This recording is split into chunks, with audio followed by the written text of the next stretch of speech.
Australia outplayed India in the Adelaide Test, levelling the Border-Gavaskar Series 1-1. With 3 matches to go, Team India must regroup and fight back to reclaim dominance. Hi viewers, welcome back to my channel. MKK, the Daily Pulse, one destination for updates around the world.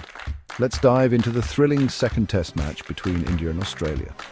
Australia set the tone in the first innings with a solid 337 all-out, thanks to a stellar 140 from Travis Head. India's response? Not quite up to the mark, bowled out for just 180, with Rishabh Pant top scoring at 42. In the second innings, India struggled again, managing 175. Mohammad Siraj was the standout bowler for India, with figures of 6 for 48 in the first innings and 5 for 57 in the second. But it wasn't enough. Australia's second innings was a mere formality, chasing down the 19-run target without losing a wicket. Post-match, captains had their say. Rohit Sharma admitted Australia played the better game, emphasising the need to learn from these mistakes. Pat Cummins praised his team's efforts, especially Mitchell Starc's consistency and Travis Head's crucial knock.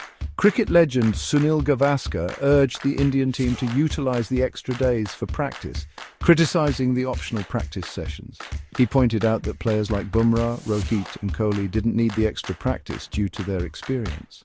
The third test is set for Brisbane at the Gabba, starting on December 14th. Can India bounce back? Only time will tell. Thank you for watching. See you next time with new updates. Do like, comment, share and subscribe to my channel.